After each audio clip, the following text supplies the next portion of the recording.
ఓం ఓం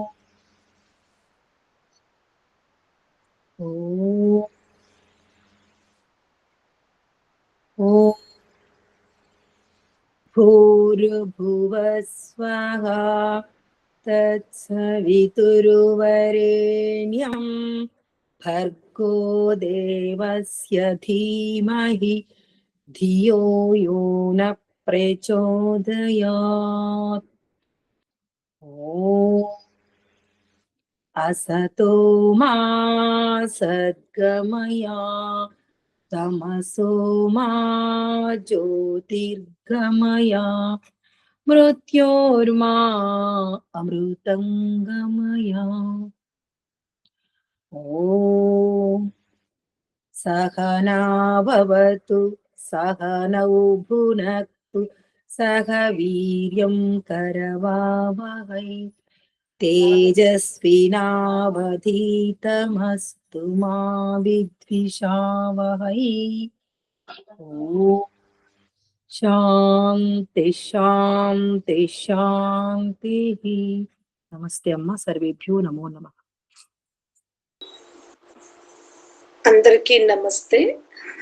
మనం గత సూత్రం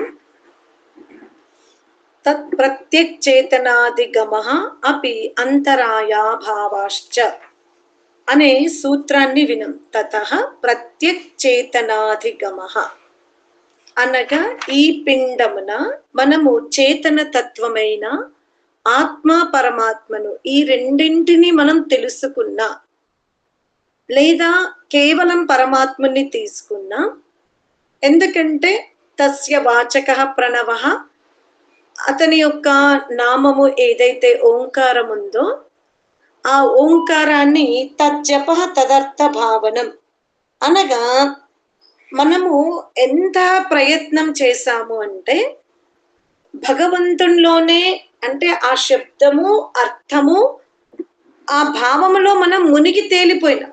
అంటే చాలా లోతుగా అంతర్గతంగా మన యాత్ర సంపూర్ణమైంది. అంటే ఏదైతే మనం ప్రారంభములో పరమాత్మని దర్శించుకోవడానికి ధ్యానములో మనం అనేక విఘ్నాలను ఎదుర్కొన్నాం, చాలా ఇబ్బంది పడ్డాం.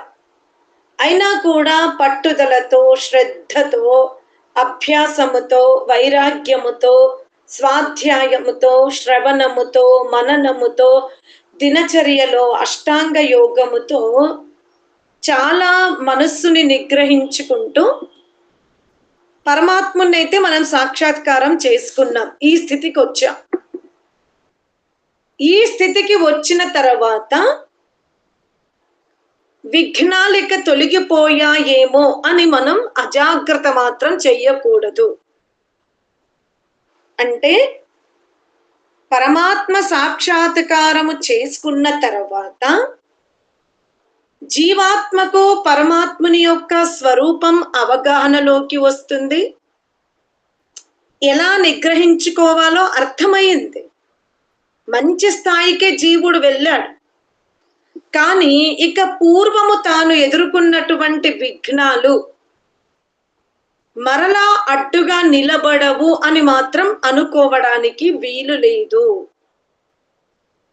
మరలా ఎలా మనము చలికాలములో చూస్తే మంచుగడ్డ పడుతూనే ఉంటుంది, సూర్యకిరణాల తాకిడికి అది తొలగిపోతుంది, మళ్ళీ సూర్యుడు పక్కకు జరిగిపోతే మళ్ళీ మంచు వస్తుంది.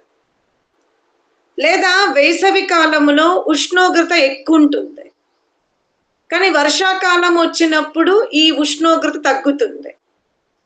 అంటే ఒకటి వచ్చినప్పుడు ఒకటి తగ్గుతుంది, కానీ పూర్తిగా అవి తొలగిపోతాయని అనుకోకూడదు. అలాగే మన సాధన ఉచ్చ స్థితికి వెళ్తున్నప్పుడు పరమాత్మ సాక్షాత్కారం జరుగుతున్నా కొద్దీ జీవుడు చాలా సరళముగా అంతర్ముఖుడు కాగలుగుతాడు, కాదనడానికి వీలు లేదు. కానీ విఘ్నాలు తొలగిపోయాయి అనే అజాగ్రత్త మాత్రం ఉండకూడదు. అని మనం తెలుసుకునే ప్రయత్నం చేశాం. మరి నిజంగా ఎటువంటి విఘ్నాలు రావచ్చు? యోగాభ్యాసమును ప్రారంభించిన తర్వాత, ఆత్మ పరమాత్మని సాక్షాత్కారం చేసుకున్న తర్వాత నిరంతరము అదే స్థితి ఉండదా? ఎందుకంటే ఆ స్థితి రావడానికి సాధకుడు చాలా ప్రయత్నం చేశాడు, చాలా తగు జాగ్రత్తలు తీసుకున్నాడు. ఇప్పుడు ఒక ఉच्चతమ స్థితికి వచ్చాడు. ఆ స్థితి అలాగే ఉండదా? అటులనే ఉండదా? అంటే సూత్రకారుడు ఉండదనే చెప్తున్నాడు. ఏమేమి విఘ్నాలు ఉండవచ్చు? ఏమొస్తవి విఘ్నాలు? సరే, విఘ్నాలు వస్తవి అంటున్నారు, అంతరాయాలు ఏర్పడతవి. ఏవి రావచ్చు? ఎందుకంటే మనలో చాలా మంది అనేక రకాల ధనైశ్వర్యాలు, పెద్దగా జీవితం కష్టముతో కొనసాగనప్పుడు, మంచిగా లైఫ్ సాగిపోతూ ఉన్నప్పుడు వాళ్ళు ఈ మానవ జీవితంలో సాధనని ఇష్టపడొచ్చు, ఇష్టపడకపోవచ్చు. ఎందుకంటే ఈ ప్రపంచంలో ధనము, ధర్మము ఇవి రెండు ఎప్పుడూ దేవాసురుల సంగ్రామం లాగా ఉంటుంది. పెద్దలు, గురువులు, అనుభవజ్ఞులు, ఆధ్యాత్మికవాదులు, పరమాత్ముడేమో ధర్మాచరణ వలననే జీవాత్మకు ప్రగతి ఉంటుంది అని చెప్తారు. కానీ జన్మనిచ్చిన తండ్రితో సహా మాతాపితరులు కానివ్వండి, తోబుట్టువులు కానివ్వండి, బంధువర్గము కానివ్వండి, వీళ్ళందరూ కూడా ధర్మాచరణ కంటే కూడా ధన అధికారమే ఎక్కువగా మనం లోకములో చూస్తూ ఉంటాం. ధనమున్నవాడు ఏది చెప్పినా సత్యమే. మరి ఇలాంటి సమయములో ఎవరైతే ధనము సంపాదించుకున్నారో వాళ్ళకి సమాజంలో చాలా మంది భయపడతారు, లోబడతారు, వారి మాటనే చెల్లుతుంది. ఇలా అనేక రకాల వివిధ ద్వంద్వ పరిస్థితులను అందరూ చూస్తారు, కొంచెం అటు ఇటుగా. అయితే ధనం వల్ల, ధనం అనే ముసుగులో కలుగుతున్న సుఖం ముందు ధర్మాచరణ వల్ల కలిగే లాభము ఆ మానవుడికి అర్థం కాదు. ఎవరికి? ధనార్జననే ముఖ్యంగా పెట్టుకొని, దాన్ని అడ్డు పెట్టుకొని సమాజాన్ని శాసిస్తున్న సమయంలో అతనికి ధర్మాచరణ వల్ల కలిగే లాభం అర్థం కాదు. పోని మీరు అనుకుంటున్నారా, సరే ధనమునే లక్ష్యంగా పెట్టుకున్న వాడికి ధర్మాచరణ అర్థం కాదు అని అనుకున్నప్పుడు, మరి ధర్మాన్ని ఆచరించే వ్యక్తికి ధర్మం వల్ల కలిగే లాభము అర్థమవుతుందా అంటే ఇతనికి కూడా ఒత్తిడే ఉంది. అది మనం తెలుసుకోవాలి. ఇక్కడ మనం సామాన్యుల స్థితి మాత్రమే మాట్లాడుకుంటున్నాం. జీవితంలో ఎవరైతే సిద్ధ పురుషులయ్యారో, విశేషజ్ఞులయ్యారో ఆధ్యాత్మిక మార్గములో, వాళ్ళకి ఇదంతా ఏమి ఇటువంటి మలినం అంటుకోదు. కానీ ఇప్పుడిప్పుడే మనం కాస్త ఈ ఆధ్యాత్మిక మార్గంలో వెళ్తున్నాం.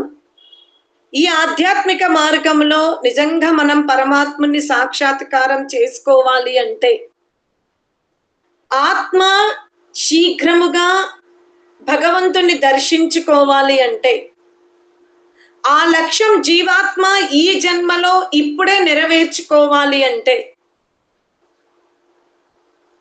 సత్యాచరణ, ధర్మాచరణ, పరోపకార జీవితం దర్పణములాగా ఉంటేనే ఆత్మ పరమాత్ముని దర్శించుకోగలుగుతుంది. నాణ్య పంథ విద్యతే అయనాయ.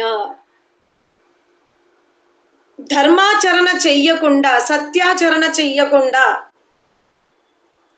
నీతియుక్తమైన జీవితము అవలంబించుకోకపోతే మీరు ఎన్ని గంటలు ధ్యానం చేసినా, ఎటువంటి వేషధారణ వేసుకున్నా, ఎటువంటి ఆశ్రమంలో ఉండి సమాజానికి మీరు విశ్వాసము కలిగిస్తున్నా, సేవా ప్రవృత్తి ద్వారా నేను ఒక ఆధ్యాత్మిక ఉచ్చ స్థితికి చెందిన గురువునని మీరు ప్రదర్శింపజేసుకున్నప్పటికీ కూడా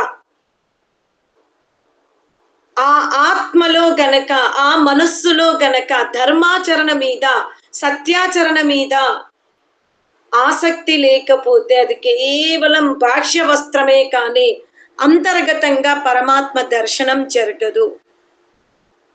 ఇక మరొక వ్యక్తి ధర్మాచరణ చేస్తాడు, సత్యాచరణ చేస్తాడు, కానీ దుఃఖముతో ఉన్నాడు. మనది ఎలా? అందుకనే తస్య వాచకః ప్రణవః. మనం గత సూత్రాలలో విన్నాం, శ్రద్ధ వీర్య స్మృతి.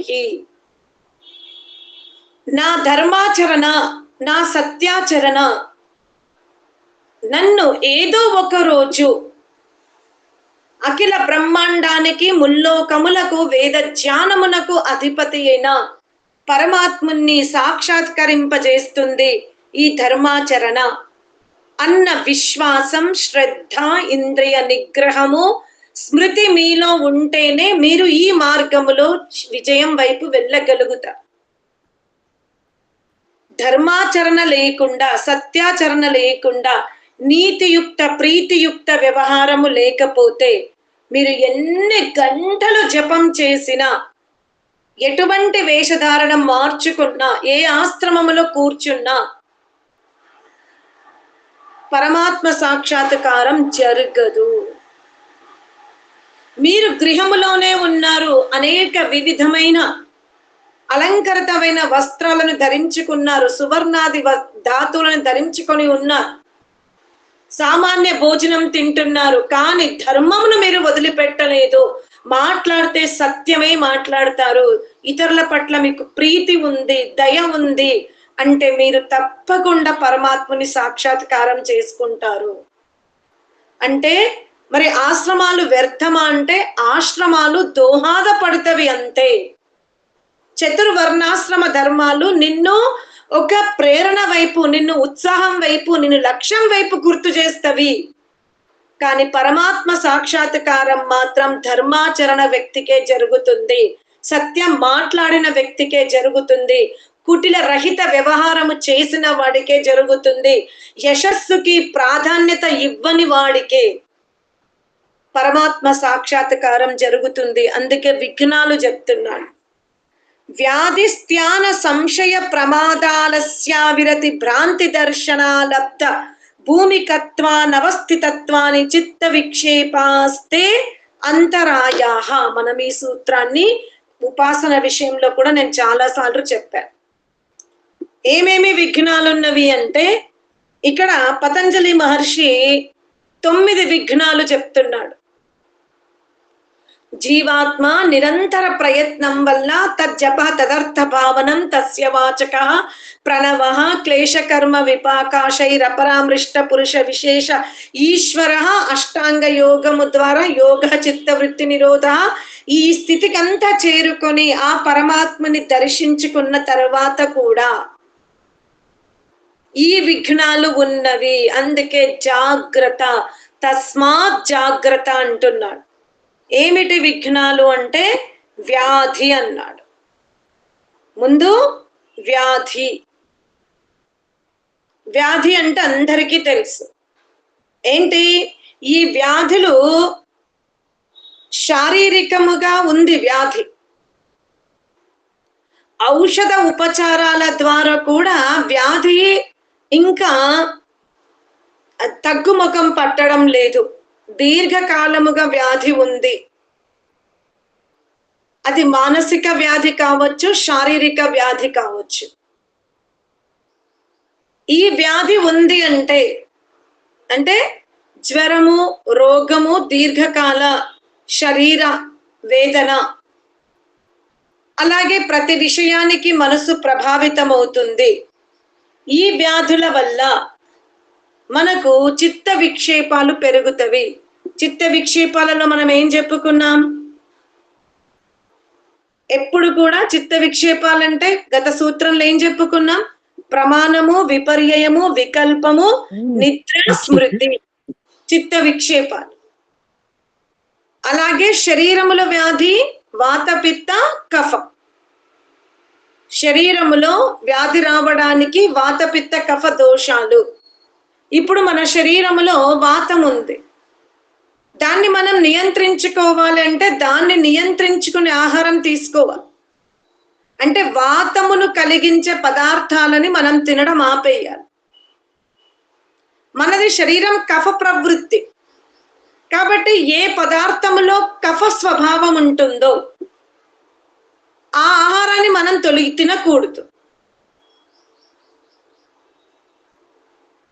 తర్వాత పిత్తం. పిత్తాశయం ఉన్నవారు అంటే ఏది తిన్నా కొంచెం పసుపు రంగులో గొంతులో ఉంటుంది, అది ఆ పిత్తం తయారవుతుంది అంటే అది మనం గమనించుకోవాలి. కానీ మనకు తెలియదు పిత్త ప్రవృత్తి ఉంది అంటే వాళ్ళు ఎటువంటి కూరగాయలు తినొద్దు. ఇప్పుడు గోంగూర ఉంది, చుక్క కూర ఉంది, ఇవి మంచివే శరీరానికి. కానీ పిత్త ప్రవృత్తి ఉన్న వాళ్ళు గోంగూర, చుక్క కూర సాధ్యమైనంత వరకు అవాయిడ్ చేస్తే మంచిది. ఆకుకూరలు అన్నీ మంచివే, ఏవి చెడు కాదు. కానీ ఆకుకూరల్లో ఏదైతే మనకు ఇప్పుడు దొరుకుతుందో గంగవాయల కూర, తెల్ల గర్జల కూర, మెంతి కూర, ఇవి వాతపిత్త కఫ దోషాలు ఉన్న వారికి అందరికీ పనిచేస్తుంది. ఎవ్వరికి హామీ కలిగించదు ఈ కూరలో ఉన్నటువంటి గొప్పతనం. కానీ ఏదైతే పాలకూర ఉందో లేదా గోంగూర ఉందో ఇవి కొన్ని దోషాల వారికి వ్యతిరేకంగా ఉంటవి. కానీ మనం గమనించము. ఇంట్లో అందరూ వాత సంబంధించిన వాళ్ళు ఉండరు, అందరూ కఫముతో ఉండరు, అందరూ పిత్తముతో ఉండరు. నిజంగా చెప్పాలి అంటే గృహిణిని మధ్యకాలములో అంటే మరీ తుర్క రాజ్యములో, ఆంగ్లేయుల రాజ్యములో, ఆంగ్లేయుల యొక్క రాజ్యములో స్త్రీని పెద్దగా అణచగొట్టడము, అపహరించడము ఇవి మనం వినం. వాళ్ళు ఏమైనా చరిత్రను లేదా కల్చర్ పైన, భాష పైన రాజ్యం చేశారు, కానీ స్త్రీ పైన పెద్దగా వాళ్ళు ఆక్రమణ చేసినట్టుగా మనం చరిత్రలో చదవం. కానీ అన్య మతస్థులు, దాన్ని మనం తుర్క రాజ్యం అంటాం, వాళ్ళు పరిపాలించిన సమయములో వాళ్ళు వాళ్ళ సంతతిని పెంచుకోవాలి అంటే, ఎప్పుడైతే ఆ మతము వృద్ధి చెందాలి అంటే వాళ్ళు గర్భము, స్త్రీ యొక్క గర్భమే వాళ్ళ యొక్క సంఖ్యకి ఆధారం ఉంది. వాళ్ళ సంఖ్య పెంచుకోవాలంటే అటు హిందువులకైనా ఎవరికైనా సంఖ్య పెరగాలి అంటే స్త్రీ గర్భమే. అందుకనే వాళ్ళు ఒక పురుషుడికి వాళ్ళు ఏం శాసనం చేశారు అంటే, మనము ధర్మము అధర్మం ఇప్పుడు ఏం ఆలోచించద్దు, మనకు కావాల్సింది జాతి పెంచుకోవడం. కాబట్టి ఆ కన్య ఏ కులము, ఏ వర్ణము, ఏ వయస్సు సంబంధం లేదు, అపహరించాలి, ఆమెలో గర్భము ధరింపజేయాలి, అందులో మన మతానికి సంబంధించిన ఆ బీజ ఉత్పత్తి చెయ్యాలి. ఆ సమయంలో ఆడపిల్లల సంరక్షణ గాని, ఆడపిల్లల యొక్క అభివృద్ధి గాని, ఆడపిల్లల గురించి ఆలోచించడం కూడా వివాహం చేసుకున్న తల్లిదండ్రులకి ఒక పెద్ద సమస్య అయిపోయింది. ఆ సమయంలో ఎవ్వరు వీలవుతే అలా ఆడపిల్ల పుట్టగానే చంపడం, భ్రూణ హత్యలు, బండ మీద కొట్టడం, బావిలో వేసేయడం, ఎవ్వరికి ఎలా తోచితే స్త్రీ పట్ల అనేక రకాల అనాచకాలు, అంటే ఎంత చెయ్యాలో అంత చేశారు. కనబడితే వీళ్ళు సంఖ్య పెంచుకున్నారు, వీళ్ళు జన్మనిస్తే చంపేశారు. ఇంకొక సమూహం ఉంది. భారతదేశంలో వేదము ఒక నిధి, అందులో లింగ భేదము లేదు, కులమత వ్యవస్థ లేదు, కేవలం వర్ణ వ్యవస్థ ఉంది. రాజుల హిస్టరీ లేదు, ఒక గ్రామం గురించి ఉండదు, కేవలం విజ్ఞాన శాస్త్రం. అది ఆత్మ, పరమాత్మ, ప్రకృతికి సంబంధించిన నాలెడ్జ్ వేదములో ఉంది. అక్కడ పరమాత్ముడు ప్రతి అతిశూద్రులకు కూడా వేదం చదవండి, జ్ఞానవంతులు అవ్వండి అని చెప్పాడు. అమ్మో, ఈ వేదము గనక లక్షల సంవత్సరాల తర్వాత అయినా సరే ఈ వేదము మనుషుల హృదయాలలో ఉంది అంటే మళ్ళీ ప్రయత్నం జరుగుతుంది, మళ్ళీ వేదాన్ని అందరూ చదువుతారు. అందుకే ఏం చేశారు, అసలు వేదమునే పఠన పాఠన ప్రక్రియని ఆపేశారు. అసలు ఎందుకంటే వేదమే సత్యమైన, సనాతనమైన, యథార్థమైన జ్ఞానం. వేదములో మత వ్యవస్థ లేదు, కుల వ్యవస్థ లేదు, లింగ భేదము లేదు, శూద్ర భేదము లేదు. కేవలం పరమాత్ముడు మానవ జన్మ. ఆ జన్మ సఫలీభూతం అవ్వాలి అంటే కర్మలు, జ్ఞానము, విజ్ఞానం అని చెప్పాడు. మానవ జన్మ సఫలం కావాలి అంటే మూడింటి మీదనే పరమాత్ముని యొక్క దృష్టి ఉంది. ఎటువంటి కర్మలు చేయాలి, ఎటువంటి జ్ఞానమును సంపాదించాలి, దూర దూర దేశాలకి వెళ్ళాలి అంటే ఎటువంటి విజ్ఞానాన్ని కనుక్కోవాలి. కాబట్టి ఇటువంటి అద్భుతమైన గ్రంథము ఎవరి దగ్గర ఉన్నా, ఎవ్వరు పఠనం చేసినా మళ్ళీ తిరిగి జ్ఞానవంతులు అవుతారు. అందుకనే సాధ్యమైనంత వరకు భారతీయ గురు పరంపర వేదములోని కొన్ని పురుష సూక్తాన్ని, నమకాన్ని, చమకాన్ని, కొన్ని మంత్రాలను తీసుకొని ముందుకు జరిగింది. కానీ ఇప్పటికి కూడా భగవద్గీత మీద జరిగినంత వ్యాప్తి, రామాయణం మీద జరిగినంత, శివ పురాణాల మీద జరిగినంత ప్రచారం వేదాల మీద లేదు. కారణం ఎందుకంటే వేదములో ఎటువంటి దోషాలుండవు. గురువులకు వేదములో అంటే వేదములో గురువుకి ప్రాధాన్యత ఉంది. ఎందుకంటే మనందరికి జ్ఞానము స్వాభావికము కాదు, నైమిత్తికం. ఈ నైమిత్తిక జ్ఞానం గురు ద్వారానే లభిస్తుంది. కానీ గురువుని సృష్టికర్త స్థానంలో మానవుడు కూర్చోబెట్టాడు, హృదయములో కూర్చోబెట్టుకుంటాడు. కానీ మస్తిష్క భాగమున గల హృదయమున మాత్రం పరమాత్మనే కూర్చోబెట్టుకుంటాడు. అప్పుడు మరి మా స్థానం ఏంటి?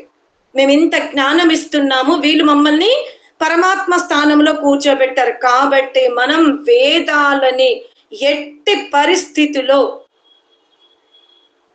ఉన్నది ఉన్నట్టుగా సమాజంలోకి తీసుకెళ్ళడానికి వీలు లేదని అద్భుతమైనటువంటి గ్రంథం పైన మహాకూటమి జరిగింది.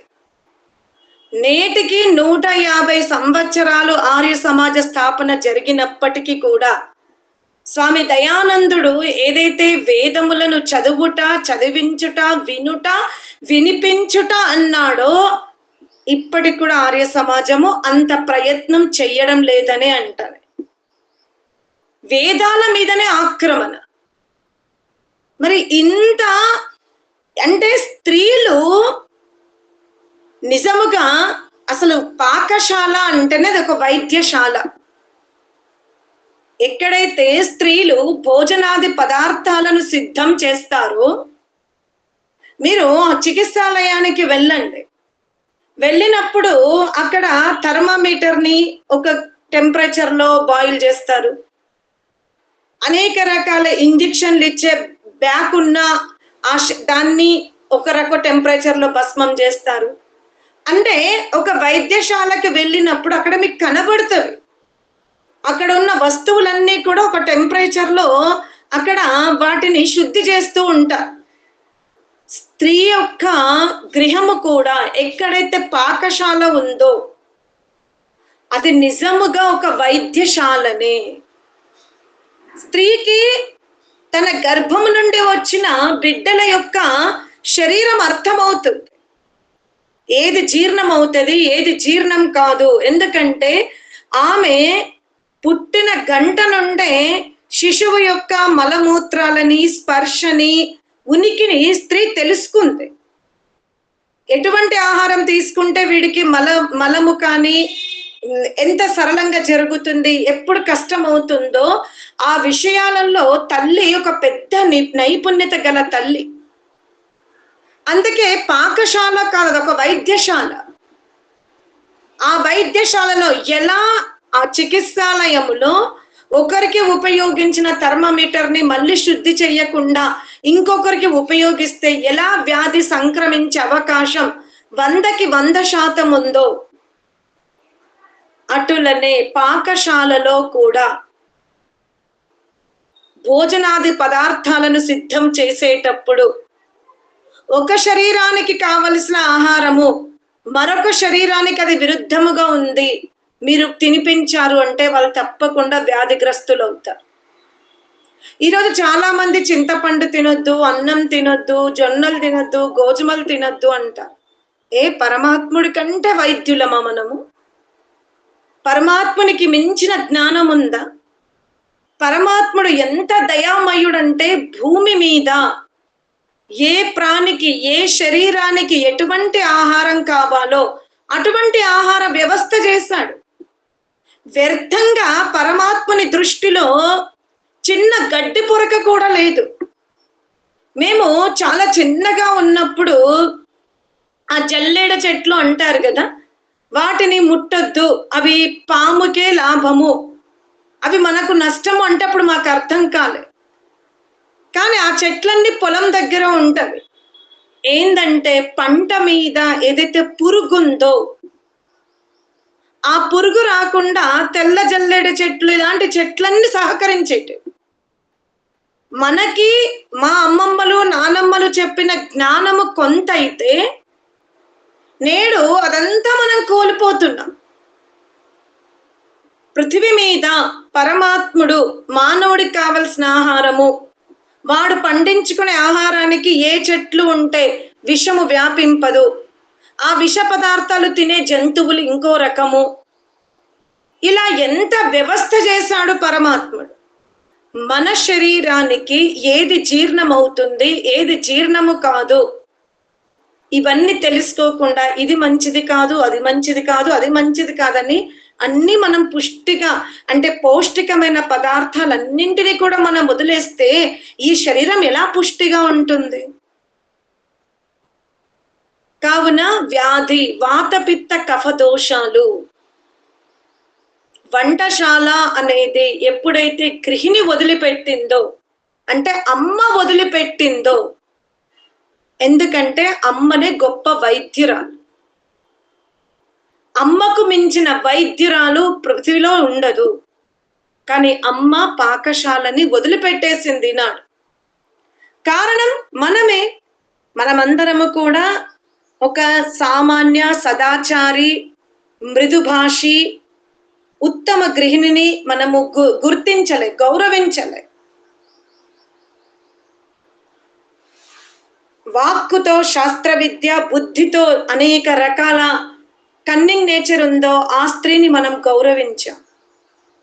పడి చాకలు వాడి బండ మీద కూడా బట్ట కొడుతూ ఉంటే ఆ బట్ట కూడా ఎలా చినిగిపోతుందో, చిల్లా చెదరం అవుతుందో, చాలా మంది స్త్రీలు కూడా ఈ కుటుంబములో రాగద్వేషాలు, కపట వ్యవహారము ఇదే సమాజంలో ఉంది. ఆధ్యాత్మిక జీవితాన్ని పక్కన పెట్టాం, మానవీయ విలువల్ని మనం పక్కన పెట్టేశాం. అయిపోయింది ఈనాడు స్త్రీ నేను పాకశాలలో ఉండను అని బయటకెళ్ళిపోయింది. ఏదైతే మనం భోజనాది పదార్థాలు బయట నుండి తెచ్చుకొని తింటున్నామో, నిర్మాణం చేసేవాడు వ్యాపార దృష్టిలో పెట్టుకొని చేస్తాడు. మరి మనము కూడా ఆ పదార్థాలను తింటున్నాము అంటే శరీరం కూడా ఒక వ్యాపారమైంది. ఏంటి? దీనికి ఔషధం ఇవ్వండి, నేను ఇది జీర్ణం కావాలి అంటే నాకు మెడిసిన్ కావాలి, నేను లోపలికి రావాలన్నా నాకు మందే కావాలి, బయటకు వెళ్ళాలన్నా మందే కావాలి. అంతా వ్యాపారం అయిపోయింది. అందుకే అంటాడు యోగ మార్గములో మనము పరమాత్మ సాక్షాత్కారం చేసుకోవాలి అంటే ఈ శరీరం రథముగా ఉంది. స్థూల శరీరం మనకి యాత్ర అంటే ఒక యానం, ఒక రథం. ఆ రథమే డ్యామేజ్ అయింది, అది ఊగుతూ ఉంది, పట్టాలు తప్పుతుంది అంటే ఎలా స్థిరముగా కూర్చుంటాం ఆ దేహమున? గమ్యం తెలుసు, ఎటువైపు వెళ్ళాలో తెలుసు, ఎంత దూరం ఉందో తెలుసు, దారిలో ఏమేమి విఘ్నాలు ఉన్నాయో అంతా తెలుసు మనకి. కానీ రథములోనే ఆ శక్తి లేదు అంటే అక్కడి వరకు ఎలా చేరుకుంటాం? అందుకనే ఆహార పదార్థాలను చాలా జాగ్రత్తగా తీసుకోవాల్సిందే మనము. అంటే అలాగే మజ్జిగ ఉంది, ఏదైనా ఇంద్రియ విషయాలున్నవి, అతి జాగరణ, ఎక్కువ మేలుకొని ఉండడం, అతిగా నలిగిపోవడం, అతిగా మానసిక ఒత్తిడి, ధర్మమునకైనా అధర్మముకైనా మౌనంగా ఉండడం, ఈ విధంగా ఈ ఇంద్రియ వైషమ్యత వలన, అనగా సత్యము తెలుసు, మాట్లాడితే ఏమవుతుందో అంత ఒత్తిడి, ఇలా ప్రతిదానికి లేదా ఎక్కువగా డామినేట్ చేయడం, ఇలా ఇంద్రియ విషమత వలన కూడా మనం వ్యాధిగ్రస్తులం అవుతున్నాం. అంటే అసత్యాన్ని సహించడము కూడా వ్యాధియే. ఆహార పదార్థాలను తెలుసుకోకుండా భుజించడము కూడా వ్యాధికి కారణమే. నిద్ర లేకపోవడము వ్యాధికి కారణమే, అతి నిద్ర కూడా వ్యాధికి కారణమే. శరీరములో మలము లేకపోయినా వ్యాధియే, అధిక సమయం ఉన్న వ్యాధియే. ఇలా ప్రతిది కూడా మనం చాలా జాగ్రత్తగా తెలుసుకోవాలి. అంటే ఆత్మ పరమాత్మ సాక్షాత్కారం చేసుకున్న తర్వాత కూడా రథం, స్థూల శరీరం ఏదైతే రథముగా చెప్పబడి ఉందో, ఈ రథమున ఆహార పదార్థాల వల్ల కావచ్చు, చిత్త విక్షేపాల వల్ల కావచ్చు, ఇంద్రియ విషయ సేవన వల్ల కావచ్చు, ఈ రథం వ్యాధిగ్రస్తమవుతుంది. అలా వ్యాధిగ్రస్తమైన రథముతో మనం కైవల్య ధామం వెళ్ళడం చాలా కష్టం. కాబట్టి పలు జాగ్రత్తలు తీసుకోవాల్సిందే అని ఋషి మనకు చెప్పే ప్రయత్నం చేశాడు. ఇవాళ ఒక్క విఘ్నమే చెప్పాను. ఓం శాంతి శాంతి శాంతి.